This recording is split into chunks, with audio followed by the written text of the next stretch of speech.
என்னுடைய பெயர் வந்து நம்பிராஜ் சார். நான் வந்து ஸ்கூல்ல படிக்கும் போதுல இருந்து எம்ஜிஆருடைய பரம ரசிகனா இருந்தேன். அது மாத்திரம் இல்ல, ஸ்கூல் படிப்பை முடிச்சிட்டு நான் வந்து காலேஜ் படிக்கும் போது அவரோட ரொம்ப தொடர்புல இருந்தேன்.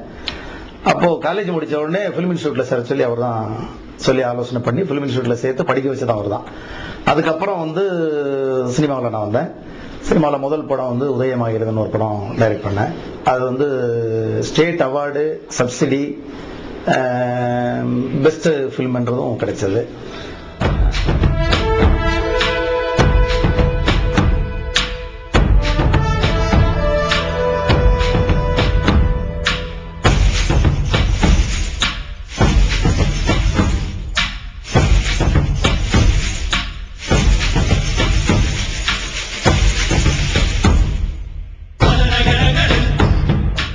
நான் ஸ்கூல்ல படிக்கும்போது எனக்கு அவருக்கு எப்படி தொடர்பு ஆச்சுன்னா அது முதல்ல தெரிஞ்சுக்கணும் இல்லையா. நான் ஸ்கூல்ல படிக்கும்போது, நான் 9th ஸ்டாண்டர்ட் படிக்கும்போது 72ல வந்து திண்டுக்கல்ல பை எலெக்ஷன் வருது. இவர் கட்சி முதல் ஆரம்பிச்சு. அப்போ வந்து எனக்கு அரசியல் கட்சி அப்படின்றதெல்லாம் எந்த விதமான இதுவும் தெரியாது. பட் எம்ஜிஆர்னா ஒரு ஃபைட். சரி, அப்போ என்ன பண்ணோம்னா எல்லாருமே வந்து நம்ம ஸ்கூல்ல எல்லாம் நான் ரொம்ப நல்லா பேசுவேன். அப்ப என்ன பண்ணாங்க, அங்க இருக்கிற ஊர்ல இருக்கிறவங்க எல்லாம் அந்த மாதிரி மைக்ல ஊரா அந்த பிரச்சாரம் பண்றதுக்கு, எம்ஜிஆருக்காக பிரச்சாரம் பண்றதுக்கு என்ன இது பண்ணாங்க, என்ன மாதிரி அந்த வளர்மதின்னு சொல்லி அண்ணாதுன்னு சொல்றாங்க. வளர்மதி அவங்க வந்து மதுரையில் இருந்தாங்க. அப்போ அந்த அம்மாவுக்கும் எனக்கு வந்து அந்த பொண்ணுக்கும் வந்து அந்த நேரத்தில் வந்து 13 வயசு இருக்கும், எனக்கும் ஒரு 13 வயசு தான். 2 பேருமே வந்து ஜீப்ல தனித்தனி இவங்கள வந்து கூட்டிட்டு போவாங்க. அப்ப பிரச்சாரங்கள்லாம் பண்ணிட்டு இருக்கும்போது உசிலம்பட்டின்னு ஒரு இடம் மதுரை பக்கத்துல. அந்த உசிலம்பட்டியில நைட்ல வந்து ஒரு 9 மணிக்கு ஜீப்ல நின்று நாங்க பேசிட்டு இருக்கோம். பேசிட்டு இருக்கும்போது அது ஆப்போசிட் கோஷ்டி அவங்க என்ன பண்றாங்கன்னா, எதிரி கோஷ்டி எல்லாம் வந்து ஒரே கலாட்டா பண்ணி கத்தி கம்புகளோட வந்து பெரிய கலாட்டா ஆயிடுச்சு. நிறைய பேர் மண்டை உடைஞ்சு, டிரைவருக்கு எல்லாம் கத்தி குத்து. எனக்கும் அந்த இடத்துல இருந்து ஓடும்போது 13 வயசு. அப்போ ஓடும்போது பின்னாடியே எரிஞ்ச அந்த வேல்கம்பெல்லாம் அங்க ரொம்ப ஃபேமஸ். அந்த வேல்கம்பு குத்துப்பட்டு காலில், என்னுடைய வலது காலில் இன்னைக்கு அந்த தழும்பு இருக்கு. அந்த வேல்கம்பு குத்துப்பட்டு அந்த கம்போடையே ஓடினேன். அப்போ ஓடு போகும்போது பக்கத்து ஊர்ல போய் மயக்கம் போட்டு விழுந்தோடனே அங்க இருக்கிறவங்க எல்லாம் சேர்ந்து அந்த ஹாஸ்பிட்டல் சேர்த்தாங்க, திண்டுக்கல்ல. அந்த ஹாஸ்பிட்டல்ல நாங்க கிட்டத்தட்ட ஒரு 18 பேர் இருக்கோம். 18 பேரையும் பாக்குறதுக்கு எம்ஜிஆர் வர்றாரு. அந்த 18 பேரையும் பார்த்துட்டு ஆளுக்கு 10,000 கொடுக்குறாரு. பார்த்துட்டு நல்லா இது பண்ணுங்க அப்படின்னு சொல்லிட்டு அந்த 10,000 ரூபாயை வந்து அவர்கிட்ட நான் என்ன பண்ணேன், இது வந்து அப்படியே தேர்தல் செலவுக்கு வச்சுக்கங்க அப்படின்னு, தேர்தல் நிதியை வச்சுக்கங்கன்னு அவர்கிட்ட கொடுத்தேன். அந்த நிமிஷத்துல அப்படியே கட்டி பிடிச்சு என்ன ரொம்ப பாராட்டினாரு. அதுல இருந்து கண்டினியூவா அவர்கிட்ட தொடர்பு எனக்கு. அந்த தொடர்பை வச்சு அதுக்கப்புறம் அவர்கிட்ட நான் நல்ல நடந்துக்கிட்டேன். பிலிம் இன்ஸ்டியூட்ல வந்து நான் படிக்கிற காலத்துல அவர் வந்து ஒவ்வொரு ஞாயிற்றுக்கிழமையும் பிலிம் இன்ஸ்டியூட்டுக்கு படங்கள் பார்க்க வருவார்.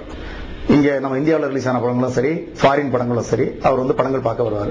அவர் படம் பார்க்க வரும்போது அப்போ வந்து இன்ஃபர்மேஷன் மினிஸ்டர் வந்து நம்ம ஆர்.எம். வீரப்பன் சார் அவங்க. அந்த ஆர்.எம். வீரப்பன் சார் அவங்களும் நானும் அவர் பக்கத்திலேயே உட்கார்ந்து தான் படங்கள்லாம், அவருடைய அத்தனை படங்களும் பார்ப்போம், கூடவே வச்சுப்பார் எப்பவுமே படம் பார்க்கும்போதுலாம்.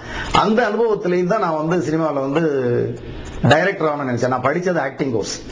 பட் அந்த அவர் கூட படங்கள் பார்த்து அந்த டிஸ்கஷன், அவர்கிட்ட இருக்கிற டெக்னாலஜி இதெல்லாம் தெரிஞ்சுக்கிட்டு டைரக்ட் பண்ணணும்னு நினைச்சு நான் படங்கள் வந்து டைரக்ட் பண்ணேன். வரிசை வந்து உதயமாயிருது, மஞ்சள் நிலா, குங்கும பொட்டு, அன்பே ஓடிவா, இப்படி நிறைய படங்கள் பண்ணேன். அப்படி பண்ணிட்டு இருக்கிறது. அதுக்கப்புறம் வந்து எம்ஜிஆருடைய மறைவுக்கு அப்புறம் ரொம்ப பாதிச்சுட்டேன் நான். அதுக்கப்புறம் சரி நம்ம வந்து அவர் பேரையே வச்சுக்கணும் அப்படின்னு எனக்கு மனசுக்குள்ள வருது. இவ்வளவு நாள் அவர் வந்து நம்ம இந்த நிலைமைக்கு இருக்கிறோம், இன்னைக்கு வந்து ஒரு ஸ்பூன் சாப்பிட்டா கூட அவருடைய சாப்பாடு தான் அப்படின்னு இன்னைக்கு நான் நினைக்கிறேன். சோ அதனால அவர் பேரை வச்சுக்கலாம்னு சொல்லிட்டு கெசட்லயும் பதிவு பண்ணி நான் வந்து எம்ஜிஆர் நம்பின்னு சொல்லி பேரை மாத்திருக்கேன் சார்.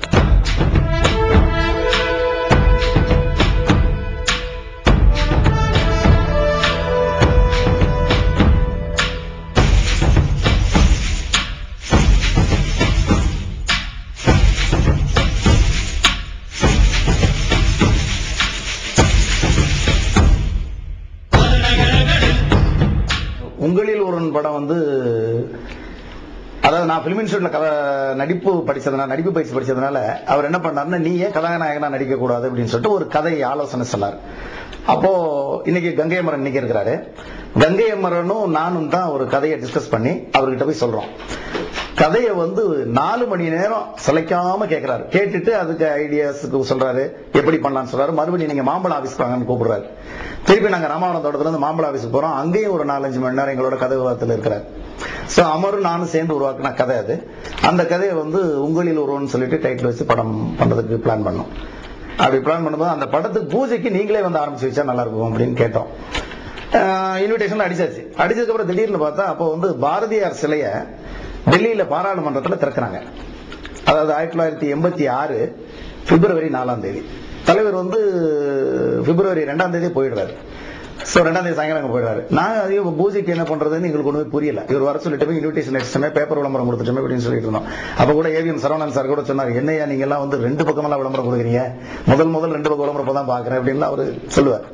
சோ அப்படி இருக்கும்போது இந்த அளவுக்கு எல்லாம் பப்ளிசிட்டி ஆயிடுச்சு. அப்ப தலைவர் வரலன்னா நம்மள வந்து ரொம்ப சீப்பா நினைச்சிருவாங்கன்னு சொல்லிட்டு நான் 3ஆம் தேதி அவருக்கு போன்ல பேசினேன்.